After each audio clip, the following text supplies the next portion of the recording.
தமிழக முதல்வர் ஸ்டாலின் அவர்கள் மாநில திருநங்கைகள் கொள்கை திட்டத்தை உருவாக்கியிருக்காரு. திருநங்கைகளுக்குன்னு சொல்லி ஒரு நலவாரிய கார்டு ஒன்று கொடுத்துருக்காங்க. அந்த நலவாரிய கார்டு அதுவே இன்னும் நம்ம திருநங்கை மக்களுக்கு முழுமையா பலன் அடைஞ்சுதான்னு கேட்டா இல்லை.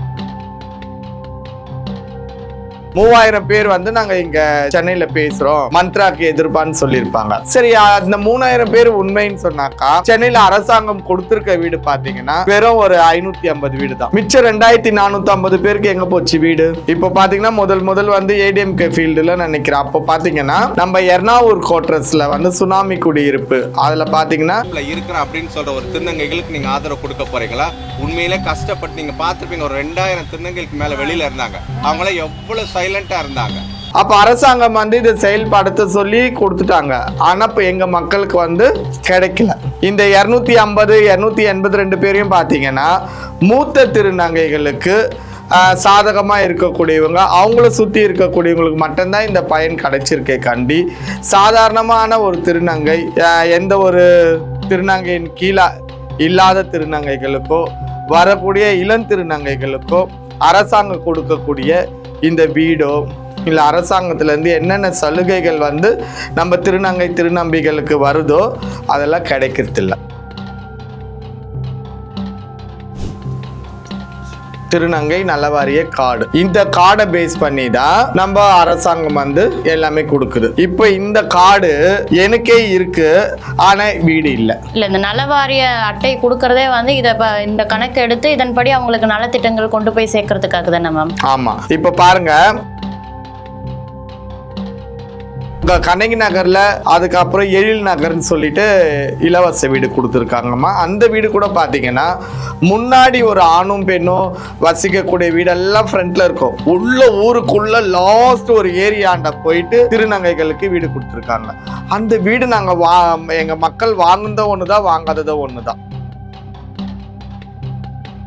அப்ப யாருமே அங்க போகலன்றதுனால இப்ப பசங்க எல்லாமே சில போதைப் பொருட்கள், சில தவறான செயல்கள், சில செக்ஸ் சம்பந்தப்பட்ட விஷயங்கள் எல்லாமே அந்த இடத்துல நடந்துட்டு இருக்கு. இது எல்லாமே அங்க இருக்கிற காவல்துறைக்கு எல்லாருக்குமே தெரியும். பட் யாருமே போயிட்டு அது என்ன ஏதுன்னு கண்காணிக்கிறது இல்லை.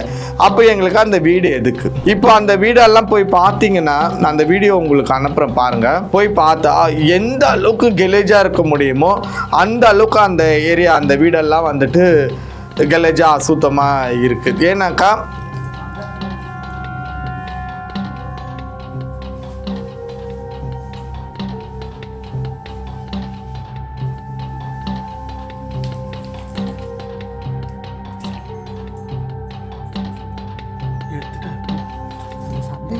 போன அவரு பயமா நீ எடுக்கலாம்.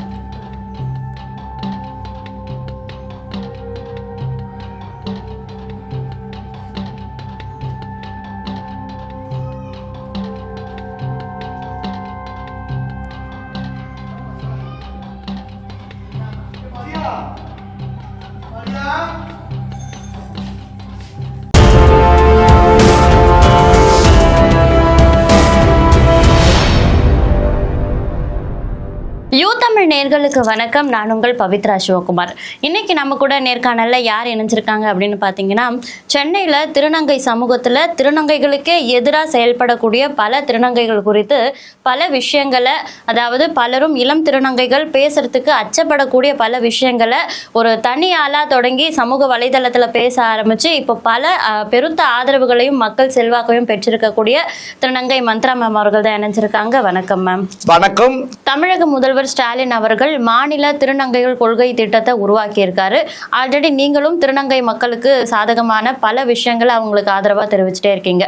தமிழக முதல்வர் உருவாக்கி இருக்கக்கூடிய இந்த திட்டம் குறித்த உங்களுடைய கருத்து என்ன மேம்? அதாவது நம்ம தமிழக அரசு நம்ம முதலமைச்சர் ஸ்டாலின் ஐயா நிறைய விஷயங்கள் நம்ம திருநங்கை மக்களுக்கும் திருநம்பிகளுக்கும் நிறைய விஷயங்கள் கொண்டு வந்திருக்காரு. உதாரணத்துக்கு பார்த்தீங்கன்னா, திருநங்கைகளுக்குன்னு சொல்லி ஒரு நலவாரிய கார்டு ஒன்று கொடுத்துருக்காங்க. அந்த நலவாரிய கார்டு அதுவே இன்னும் நம்ம திருநங்கை மக்களுக்கு முழுமையாக பலன் அடைஞ்சுதான்னு கேட்டால் இல்லை. அதே போல் திருநங்கை மக்களுக்குன்னு பார்த்தீங்கன்னா இலவச வீடு கொடுத்துருக்காங்க. பட் அந்த இலவச வீடு நம்ம முதல்வர் ஐயா கொடுத்த வீடுகளில் வந்து திருநங்கைகள் வசிக்கிறாங்களான்னு பார்த்தீங்கன்னா இல்லை. ஏன் மேம்? நீங்க கேட்கலாம், ஏன் இல்லைன்னு சொல்லி நீங்க கேட்குறீங்க இல்லையா? அதாவது அரசாங்கம் வந்து நல்ல சலுகைகள் எல்லாம் வந்து திருநங்கை மக்களுக்கு கொடுத்துட்டு தான் இருக்காங்க. அதுவும் வந்து ஏடிஎம்கே பீரியட்லையும் சரி டிஎம்கே பீரியட்லாம் கொடுக்கக்கூடிய சலுகைகள் திருநங்கைகளுக்கு வந்து ஒரு ஆண் பெண்ணுக்கு என்னென்ன செய்கிறாங்களோ அதில் திருநங்கை மக்களுக்கு என்னென்ன செய்யணுமோ அது எல்லாத்தையுமே வந்து செஞ்சுட்டு தான் இருக்காங்க. ஆனால் அது முழுமையாக வந்து திருநங்கை மக்களுக்கு சேருதான்னு பார்த்தீங்கன்னா கிடையாது. அதை வந்து கண்காணிக்க மாட்டுறாங்க. இதை வந்து நாங்கள் செயல்படுத்திட்டோம் அப்படின்றத ஒரு இதில் தான் இருக்காங்களே கண்டி நம்ம செயல்பட்டது அந்த மக்களுக்கு போய் சேருதா அப்படின்னு கேட்டிங்கன்னா இல்லை. இப்போ பாருங்கள், இந்த இலவச வீடெல்லாம் பார்த்தீங்கன்னா சமீப காலமாக பார்த்துருப்பீங்க, என்னோட பிரச்சனைன்னு ஒன்று போயிட்டு இருந்தது. அந்த பிரச்சனையில் வந்து நம்ம சென்னை எக்மூர் வெப்பேரி கமிஷனர் ஆஃபீஸ் வாசலில் அங்கே ஒரு சில திருநங்கைகள்லாம் வந்து பேசியிருப்பாங்க.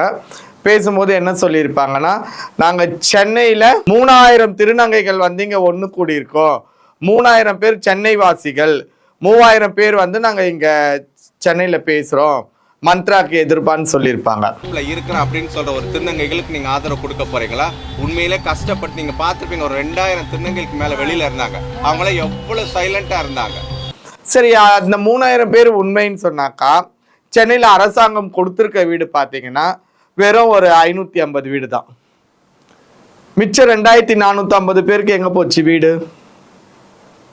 இப்போ பார்த்தீங்கன்னா முதல் வந்து ஏடிஎம்கே ஃபீல்டில் நினைக்கிறேன். அப்போ பார்த்தீங்கன்னா நம்ம எர்ணாவூர் கோட்ரஸில் வந்து சுனாமி குடியிருப்பு அதில் பார்த்தீங்கன்னா 282 பேருக்கு வந்து அங்கே இலவச ஹவுசிங் போர்டு கொடுத்தாங்க, எங்கே எர்ணாவூர் கோட்ரஸில்.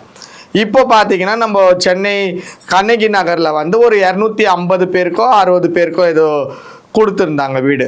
ரெண்டுத்தையும் பாருங்கள், மிஞ்சி போனால் ஒரு 600 பேருக்குள்ளே தான் வீடு கொடுத்துருக்காங்க. அப்போ மிச்சம் 2400 பேருக்கு எங்கே போச்சு? அப்போ அரசாங்கம் வந்து இதை செயல்படுத்த சொல்லி கொடுத்துட்டாங்க. ஆனால் இப்போ எங்கள் மக்களுக்கு வந்து கிடைக்கல. இந்த 250 282 பேரையும் பார்த்தீங்கன்னா மூத்த திருநங்கைகளுக்கு சாதகமாக இருக்கக்கூடியவங்க, அவங்கள சுற்றி இருக்கக்கூடியவங்களுக்கு மட்டும்தான் இந்த பயன் கிடைச்சிருக்கே கண்டி சாதாரணமான ஒரு திருநங்கை, எந்த ஒரு திருநங்கையின் கீழே இல்லாத திருநங்கைகளுக்கோ வரக்கூடிய இளம் திருநங்கைகளுக்கோ அரசாங்கம் கொடுக்கக்கூடிய இந்த வீடோ இல்லை அரசாங்கத்திலேருந்து என்னென்ன சலுகைகள் வந்து நம்ம திருநம்பிகளுக்கு வருதோ அதெல்லாம் கிடைக்கிறதில்ல. நம்ம முதல்வர் வந்து சில நல்ல திட்டங்கள்லாம் கொண்டு வந்திருக்காங்க. இப்போ இது எல்லாமே வந்து எதை பேஸ் பண்ணி நம்ம திருநங்கை மக்களுக்கோ திருநம்பிகளுக்கோ கிடைக்கும்னு பார்த்தீங்கன்னா, திருநங்கை நலவாரிய கார்டுன்னு ஒன்று வந்து நம்ம கவர்மெண்ட் கொடுத்துருக்கு இல்லையா, அந்த கார்டு பார்த்தீங்கன்னா இதுதான் திருநங்கை நலவாரிய கார்டு. இந்த கார்டை பேஸ் பண்ணி தான் நம்ம அரசாங்கம் வந்து எல்லாமே கொடுக்குது. இப்போ இந்த கார்டு எனக்கே இருக்கு, ஆனால் வீடு இல்லை. இந்த நலவாரிய அட்டை கொடுக்கறதே வந்து இதை இந்த கணக்கு எடுத்து இதன்படி அவங்களுக்கு நலத்திட்டங்கள் கொண்டு போய் சேர்க்கறதுக்காக தானே மேம்? ஆமாம். இப்போ பாருங்க, நலவாரிய கார்டு, நலவாரியம்னா என்னம்மா? ஒரு சமூகத்தினருக்கு நலத்திட்ட உதவிகளை கொண்டு சேர்க்கக்கூடிய வாரியம் தான் நலவாரியம். நலவாரியம் அந்த இலவச வீடு, இலவச கரண்ட்டு, இலவசமாக வந்து கவர்மெண்ட்லேருந்து திருநங்கைகளுக்கு திருநம்பிக்கைகளுக்கு கிடைக்கக்கூடிய ஒரு இதுதான் நலவாரியம்னு சொல்கிறாங்க. நீங்கள் வந்து ஒரு ஊராக போய் தேட வேண்டாம். அட்லீஸ்ட் வந்து உங்ககிட்ட நலவாரிய உறுப்பினர் கார்டுகள் யார் யார் கையில் இருக்கோ அவங்களுக்கு மட்டுமாவது வீடுகள் கொடுத்துருக்கலாம் இல்லையா? அப்போ எதுக்கு இந்த கார்டு? எங்களுக்கு சும்மா வாங்கி பவுஸில் போட்டு வைக்கிறதுக்கா? இந்த கார்டு நான் வாங்கி கிட்டத்தட்ட ஒரு 7-8 வருஷம் ஆயிடுச்சு. எனக்கு பின்னால் வந்து உங்களுக்கெல்லாம் கூட வந்துட்டு கவர்மெண்ட்லேருந்து இலவச வீடுகள் கிடைச்சிருக்கு. பட் எனக்கு இன்னமும் கிடைக்கல. அப்போ எதன் அடிப்படையில் வீடுகள் நலத்திட்ட உதவிகள் அவங்களுக்கு? இதெல்லாம் வந்துட்டு அந்த மூத்த திருநங்கைகளுடைய கட்டுப்பாட்டில் இருக்கக்கூடியவங்களுக்கும் அவங்களுக்கு கீழே இருக்கக்கூடியவங்களுக்கும் வந்து முன்னுரிமை கொடுக்கப்படுது. புரியுதுங்களா? அவங்களுக்கு மட்டுமே தான் எந்த ஒரு சலுகைகள் வந்தாலும் சென்னையில் இருக்கக்கூடிய சில NGO CBOஸ்லாம் வந்துட்டு இந்த மூத்த திருநங்கைகள் கூட ஒரு ரேப்போ வச்சுட்டு இவங்க அவங்களுக்கு தகவல் கொடுக்குது, இவங்களால அவங்களுக்கு ஒரு யூஸ், அவங்களால இவங்களுக்கு ஒரு யூஸ்ன்னு நினச்சிட்டு இந்த மாதிரியான அரசாங்கத்திலேருந்து வரக்கூடிய சில நல்ல திட்டங்களெல்லாம் வந்து இவங்களுக்குள்ளவே வந்து அதை ஷேர் பண்ணிக்கிறாங்க. அப்போ எங்களை மாதிரியான திருநங்கைகளுக்கு எப்படி கிடைக்கும்? சரிங்களா? அதே போல் அரசாங்கமும் வந்துட்டு நான் வந்து மூத்த திருநங்கைகளை மட்டுமே வந்து நான் குற்றம் சொல்லலை. அரசாங்கமும் பார்த்தீங்கன்னா கண்ணகி நகரில் வந்துட்டு ஒரு 252 பேருக்கு வந்து வீடு கொடுத்தாங்க. அந்த 252 பேருக்கு கொடுத்த வீட்டில் பார்த்தீங்கன்னா குறைஞ்சது ஒரு 10 பேர் கூட இல்லைம்மா. என்ன காரணமா? என்ன காரணம்னா அரசாங்கம் வந்து நாங்கள் இலவச வீடு கொடுக்குறோம், இலவச கரண்ட் கொடுக்குறோம், இலவச மாடு கொடுக்குறோம், ஆடு கொடுக்குறோம். இப்போ சென்னையில் தான் வந்து 10க்கு 10 ஒரு ரூம் குவார்ட்டர்ஸ் கொடுக்குறாங்க. மற்ற மாவட்டங்கள்லாம் பார்த்தீங்கன்னா 1.5 சென்ட் இடம் கொடுக்குறாங்க. அந்த மாதிரி கொடுக்கும்போது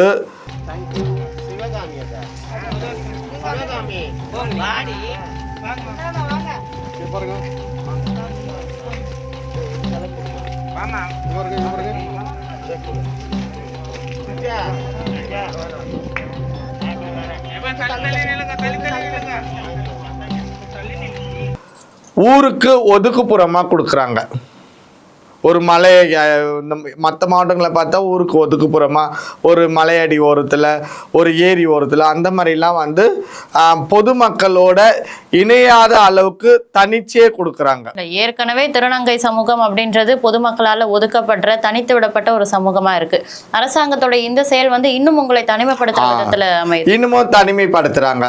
அப்போ அதுவே வந்து எங்கள் மக்கள் எல்லாருக்குமே வந்து ஒரு மன உளைச்சல், அவங்களுக்கு வந்து ஒரு தாழ்வு மனப்பான்மை வந்துடுது. இப்போ சென்னையில் பார்த்தீங்கன்னா கண்ணகி நகரில், அதுக்கப்புறம் எழில் நகர்னு சொல்லிட்டு இலவச வீடு கொடுத்துருக்காங்கம்மா. அந்த வீடு கூட பார்த்தீங்கன்னா முன்னாடி ஒரு ஆணும் பெண்ணும் வசிக்கக்கூடிய வீடெல்லாம் ஃப்ரண்ட்டில் இருக்கும். உள்ள ஊருக்குள்ள லாஸ்ட் ஒரு ஏரியாண்ட போயிட்டு திருநங்கைகளுக்கு வீடு கொடுத்துருக்காங்க. அந்த வீடு நாங்கள் எங்கள் மக்கள் வாங்குனதோ ஒன்று தான், வாங்காததோ ஒன்று தான். இன்னும் எனக்கு அலாட் ஆகலை. அலாட் ஆனவங்க எல்லாருமே அதை கொடுத்து ஒரு 3-4 வருஷம் ஆயிடுச்சுன்னு வச்சுக்கோ, 5 வருஷம் கூட இருக்கலாம். பட் இன்னி வரைக்குமே யாருமே அங்கே கொடுத்துன்னு போகலை. ஏன்னா ஒவ்வொருத்தரும் ஒவ்வொரு ஏரியாவில் பிறந்து அங்கங்கே வாழ்கிறாங்க. அங்கங்கே வாழும்போது அந்தந்த ஏரியாவில் அவங்க வந்து யாசகம் கேட்பதோ மற்ற இதுவெல்லாம் வந்து பழகி வச்சுருக்காங்க. இவங்க மொத்த பேரையும் தூக்கின்னு வந்து இந்த கண்ணகி நகருக்குள்ளே, எழில் நகருக்குள்ளேயும் லாஸ்டான ஒரு டொக்கு பகுதியில் போட்டு வச்சுருக்காங்க. அதுவும் ஆண்கள் பெண்கள் எல்லாருமே இருக்கு. கண்ணகி நகர்னா எல்லாருக்குமே தெரியும், அது வந்து ஒரு ரவுடிஸ் ஏரியா. சில சட்டவிரோதமான செயல்கள் நடக்கக்கூடிய முக்கியமான ஒரு ஏரியாவாக இருக்குது. அந்த ஏரியாவில் தூக்கின்னு வந்து போட்டு வச்சுறாங்க. அப்போ ஏதாச்சும் ஒன்று என்ன சொல்லுவாங்க, அவசியமான ஒரு பொருள் எதுனா வாங்கணும் கொள்ளணும் போது நம்ம உள்ளே இருந்து மெயின் ரோட்டுக்கு வர வேண்டியதாக இருக்குது. அது குறிப்பிட்ட டைமுக்குள்ளே, அதுக்கு மேலே போனால் கேலி கிண்டலுக்கு ஆளாகப்படுறோம், சில செக்ஸ் டார்ச்சலுக்கு ஆளாகப்படுறோம். இது எல்லாமே நம்ம கடந்து வரணும் போது திருநங்கைகளுக்கு ரொம்ப மன உளைச்சலுக்கு ஆளாகிடுறாங்க. அதே போல் அந்த லாஸ்டில் இருக்கும்போது ஒரு சிலர்லாம் வந்து வீடு போகணும் நம்ம வீடு அப்படின்னு சொல்லி ஒரு சிலர்லாம் வீடு சில ஆல்ட்ரேஷன்லாம் பண்ணிட்டு போயிருக்காங்க. போனால் நைட்டில் திடீர்னு ஒரு 10 பேர் ஓடிடுறாங்க. வந்து வீட்டு கதவு உடைக்கிறாங்க, உள்ளே பூந்து வராங்க. அப்போ உள்ளே இருக்குது திருநங்கைகள். என்ன பண்ண முடியும்? அதுக்கு பயந்துக்குன்னு நிறைய பேர் போகலை. இப்போ அந்த வீடெல்லாம் போய் பார்த்தீங்கன்னா, நான் அந்த வீடியோ உங்களுக்கு அனுப்புகிறேன் பாருங்கள். போய் பார்த்தா எந்த அளவுக்கு கெலேஜாக இருக்க முடியுமோ அந்த அளவுக்கு அந்த ஏரியா, அந்த வீடெல்லாம் வந்துட்டு கெலேஜாக அசுத்தமாக இருக்குது. ஏன்னாக்கா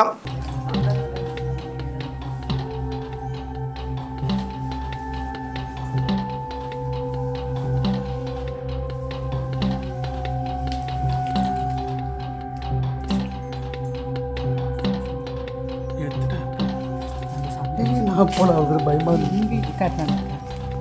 நீ எடுக்கலாம்.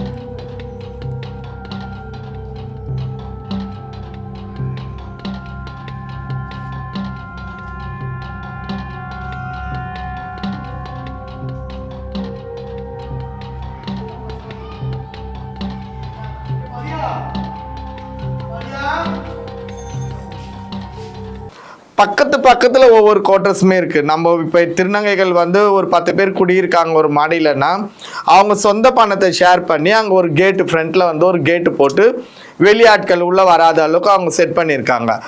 அதை போட்டும் கூட பசங்க எகிரி ஓடி வராங்க. எப்படி வராங்கன்னு பார்த்தா அடுத்த காம்பவுண்ட், அடுத்த வீடு மாடியிலேருந்து இந்த மாடி குதிச்சு இங்கே படிக்கட்டுக்கு இறங்கி ஓடி வரானுங்க. அப்போ திருநங்கைகளுக்கு என்ன பாதுகாப்பு இருக்குது? ஒன்று வீடே இல்லை, அப்படி வீடு கொடுத்தா இப்படி இருக்குது, இதில் போய் எப்படியா நாங்கள் வசிக்க முடியும், எப்படி வாழ முடியும் சொல்லுங்கள். அப்போ வராங்க. இப்போ அதனால் வந்து திருநங்கைகள் யாருமே வந்து இந்த கண்ணகி நகர் எல் நகர்ன்ற பகுதியில் வந்து அரசாங்கம் கொடுத்த வீடுகளில் இல்லை. ஆனால் திருநங்கைகள்லாம் அங்கே வசிக்கிறாங்க. ஒருத்தவங்க அங்கேயே பிறந்து வளர்ந்தவங்களாம் அங்கே இருக்காங்க. நம்ம கவர்மெண்ட் கொடுத்த வீட்டில் யார் இருக்காங்களான்னு கேட்டிங்கன்னா இல்லை. அப்போ இவங்களுக்கு வந்து அங்கே சரியான பாதுகாப்பு இல்லை. இங்கே ஒரு பிரச்சனை நடக்குதுன்னு சொல்லி கண்ணகி நகர் காவல் நிலையத்தில் போயிட்டு நம்ம கம்ப்ளைண்ட் கொடுத்தால் அங்கேயும் சரியான விசாரணையும் இல்லை, ஒரு நடவடிக்கையுமே இல்லை. இப்போ உதாரணத்துக்கு அவங்கவுங்க கஷ்டப்பட்டு ஏதோ ஒரு வீட்டுக்கு டைல்ஸ் போட்டு ஏதோ ஒன்று பண்ணி வைக்கிறாங்க, அந்த டைல்ஸ் எல்லாம் உடைச்சிடறானுங்க. கேட்டு கவர்மெண்ட் வந்து இரும்பு டோர் போட்டிருக்காங்க, அந்த இரும்பு டோரையே கழட்டிட்டு போயிடுறாங்க. இவ்வளோ எதுக்குமா? இபி லைன் கொடுத்து வச்சுருப்பாங்க தெரியுமா, கீழே படிக்கட்டாண்ட பார்த்தீங்கன்னா அந்த மீட்ரு பாக்ஸ் எல்லாமே இருக்கும், அதையே கழட்டின்னு போயிருக்காங்க. அப்போ அங்கே இருக்க காவல்துறை வந்து என்ன பார்க்குது, என்ன நடவடிக்கை எடுக்கிறாங்க அங்கே இருக்கிற இப்போ இந்த மாதிரியான சட்டவிரோத செயல்கள் பண்ணுறவங்களுக்கு? அதனால் திருநங்கைகள் பயந்துக்கிட்டு அங்கே யாருமே வீடு போகலை. எங்களுக்கு மாற்றி இடம் வேணும்னு சொல்லிட்டு அரசாங்கத்திடம் வந்து நாங்கள் எங்கள் மக்கள்லாம் வந்துட்டு கோரிக்கை வச்சுருக்காங்க. இது ஒரு விஷயம். அப்போ யாருமே அங்கே போகலைன்றதுனால இப்போ பசங்க எல்லாமே சில போதைப் பொருட்கள், சில தவறான செயல்கள், சில செக்ஸ் சம்மந்தப்பட்ட விஷயங்கள் எல்லாமே வந்துட்டு அந்த இடத்துல வந்து நடந்துட்டு இருக்கு. இது எல்லாமே வந்து அங்கே இருக்கிற காவல்துறைக்கு எல்லாருக்குமே தெரியும். பட் யாருமே போயிட்டு அது என்ன ஏதுன்னு கண்காணிக்கிறது இல்லை. அப்போ எங்களுக்கு அந்த வீடு எதுக்கு? இதன் மூலம் தமிழக முதல்வர் கொடுத்த வீட்டில் நாங்கள் போய் வசிக்க முடியல. இதை அனைத்தையுமே வந்துட்டு நம்ம முதல்வர் ஐயா கவனத்திற்கு போகணும். நம்ம முதல்வர் ஐயா வந்து இதை வந்து ஒரு முடிவு எடுக்கணும். இனி வரும் காலத்தில் எங்களை மாதிரி இல்லாதப்பட்ட திருநங்கைகளுக்கு வீடு வாசலை வந்து உடனடியாக கொடுக்கணும். இன்னும் நிறைய மூத்த திருநங்கைகளுக்கு வந்து வீடு சொந்தமான ஒரு வீடு இல்லாமலாம் நிறைய பேர் கஷ்டப்பட்டு இருக்கோம். நம்ம தமிழக முதல்வர் ஐயா அவர் கவனத்திற்கு இதெல்லாம் போகணும். கண்ணகி நகரில் இருக்கக்கூடிய காவல் நிலையம் வந்து இதுக்கெல்லாம் ஒரு முடிவு எடுக்கணும். திருநங்கைகளும் ஒரு மனிதர்கள் தான், அவங்களுக்கும் வாழ்வாதாரம் கண்டிப்பாக தேவைப்படுது. அவங்க வாழ்கிறதுக்கு எங்களுக்கு இல்லம் கண்டிப்பாக தேவை. எங்களோட இல்லத்தை கவர்மெண்ட் கொடுத்து எங்களோட இல்லத்தில் நாங்கள் போய் ஃப்ரீடமாக வாழ்கிறதுக்கு காவல்துறையை எங்களுக்கு சப்போர்ட் பண்ணணும். அதே போல் இனி சென்னையில் நிறைய திருநங்கைகள்லாம் வசிக்கிறோம். ஆனால் நிறைய மூத்த திருநங்கைகளுக்கே வந்து சிலருக்கு சொந்தமான வீடு கவர்மெண்ட் கொடுத்த வீடு இல்லாமல் இருக்குது. அவங்களுக்கு நம்ம கலைஞர் ஐயா கொடுத்த திருநங்கை நலவாரிய இந்த கார்டை பேஸ் பண்ணி யாருக்கெல்லாம் நலவாரிய கார்டு இருக்கோ அவங்க அனைவருக்குமே வந்துட்டு இலவச வீடு வழங்கணும் அப்படின்றத நம்ம முதல்வர் ஐயாக்கு ரொம்ப பணிவுடன் கேட்டுக்கொள்கிறேன். இந்த திட்டங்கள் எல்லாம் வந்து வரவேற்கக்கூடிய திருநங்கைகளுக்கு நீங்க சொல்ல வேண்டிய அறிவுரை என்னவா இருக்கு மேம்? அதாவது நான் இந்த திட்டங்களுக்கு வந்து திருநங்கை நலவாரிய கார்டை பேஸ் பண்ணி தான் அனைத்து சலுகைகளுமே வந்துட்டு கொடுத்துட்டு இருக்காங்க. ஒரு முதிர் பென்ஷனாக இருக்கட்டும், மகளிர் பணமாக இருக்கட்டும், இலவச வீடு, இலவச வீட்டு பட்டா, இந்த மாதிரி எல்லாமே. அதனால் இது வரைக்கும் நம்ம திருநங்கை மக்கள், இளம் திருநங்கையாக இருக்கட்டும், மூத்த திருநங்கையாக இருக்கட்டும், யார் ஒன்றாலுமே இருக்கட்டும், திருநங்கை மட்டும் சொல்ல திருநம்பிகளுக்குமே சேர்த்து சொல்கிறேன். யாருன்னா நலவாரிய கார்டு, ரேஷன் கார்டு, ஆதார் கார்டெல்லாம் இல்லாதவங்க அதெல்லாம் போயிட்டு உடனே சென்னையில் இருக்கக்கூடிய என்ஜிஓ சிபிஓவோ இல்லை அவங்கவுங்க மாவட்டத்தில் இருக்கக்கூடிய என்ஜிஓ சிபிஓலேயே போயிட்டு அதெல்லாம் பயன்பெறுங்க. நம்ம அரசாங்கம் நம்மளுக்கு செய்யக்கூடிய ஒவ்வொரு சலுகைகளையும் வந்து பேப்பர் மூலயமாவோ இல்லை நம்ம சம்மந்தப்பட்ட அலுவலகங்கள் மூலயமாவோ போயிட்டு அதெல்லாம் தெரிஞ்சு முழுமையாக நம்ம மக்கள் அனைத்தையுமே பயன்படணுன்றதை நான் இதன் மூலயமா தெரியப்படுத்திக்கிறேன். திருநங்கை சமூகத்திற்கு பயன்படக்கூடிய பல விஷயங்களையும் தமிழக அரசுக்கான கோரிக்கைகளையும் எங்க கூட பகிர்ந்துக்கிட்டதுக்கு ரொம்ப நன்றிமா. ரொம்ப நன்றிமா. அதே போல் எங்கள் சென்னை வாசிகளில் வந்துட்டு நிறைய பேருக்கு இலவச வீடு கிடைக்காம இருக்குது. அவங்க எல்லாருக்குமே வந்து நம்ம தமிழக அரசு வந்து நலவாரிய கார்டை பேஸ் பண்ணி சென்னையில் யாருக்கெல்லாம் வீடு இல்லாமல் இருக்கோ இலவச வீடு அவங்களுக்கு இலவச வீடு வழங்கும்படி கேட்டுக்கிறோம். அதே போல் கண்ணகி நகரில் கொடுத்துருக்க வீடுங்களில் நிறைய பேர் வந்து அந்த ஏரியா பிடிக்காத காரணத்தினால மாற்று இடம் கேட்டிருக்காங்க. அதையும் நம்ம முதல்வர் ஐயா கவனத்திற்கு போயிட்டு அவங்களுக்கு மாற்று இடம் கொடுக்க சில நடவடிக்கை எடுக்கும்படி நான் கேட்டுக்கொள்கிறேன்.